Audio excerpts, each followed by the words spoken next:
ইমাম শেরে বাংলা বলেন, ইমাম হাশিমি বলেন, ইনাদের কাছে চোখ ছিল কয়টা?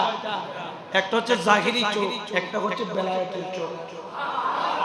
তারা জাহিরি চোখ দিয়ে মাইজ ভান্ডার দেখে নাই, তারা কি চোখ দিয়ে দেখছে?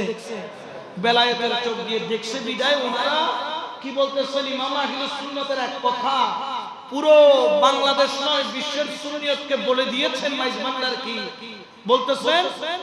আমি দরবার বলতে একটাই দরবার বুঝি, সেটা হলো গৌসুল আজম মাইজ ভান্ডারী দরবার। এই জন্য মাইজ ভান্ডার দরবার শরীফের শানে কোন আঘাত করলে মনে করবেন আপনি ইমাম হাশিমের বিরুদ্ধে বলতেছেন, ইমাম শেরে বাংলার বিরুদ্ধে বলতেছেন।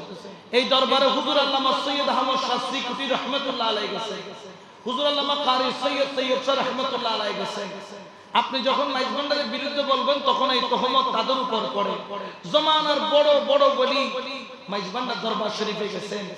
শাহজাহান সব দরবার আগে মাইক বাজানো যাইতো না, এখানে আগেও মাইক বাজানো, মাইক বাজিয়েছেন। এটা মাইজ ভান্ডার দরবার শরীফের খলিফার আওলাদ এসে এখানে একটা রসম জারি করেছেন। অনেক জায়গায় ইমাম শেরে বাংলা অনুমতি নিয়ে মাইক কি করেছেন? চালু করেছেন। এরকম অনেক জায়গা আছে, কারণ তাদের কাছে চোখ ছিল কয়টা? একটা হচ্ছে চামড়ার চোখ, আর একটা হলো বেলায়েতের। আমার কাছে যেহেতু বেলায়েতের চোখ নাই, সেহেতু আমি ওটা নিয়ে ক্রিটিসাইজ করার ক্ষমতা নাই। আমার যদি বেলায়েতের চোখ থাকতো, আমি যদি দেখতাম যে বন্ড, তাহলে আমি ওনাকে কি বলতাম? বন্ড বলতাম। কিন্তু আমার তো ওই চোখটা নাই বিদায়, যেহেতু আমার নাই, আমি চুপ থাকবো। যিনি ডাক্তার তিনি ওষুধ দিতে পারবেন, কিন্তু যিনি ডাক্তার নয় উনি যদি প্রেসক্রিপশন করেন, রোগী বাঁচবে না মরবে। ইবের হাতে যাইলে যদি আরো আর একখানা করি ক্যান্সার ওষুধ দেওয়া না। এখন হুজুর যদি প্রেসক্রিপশন করে দিয়ে দেয় দুইবার বাঁচবে না।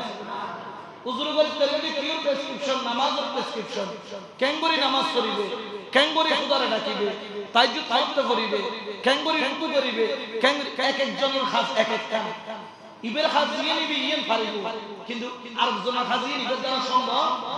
হুজুর তো বলে আলেম জ্ঞানী আর জমি জ্ঞানে কেন সার্ভে গরিবের মাফি দাও সহ্যে কমিবে না বাড়িব না।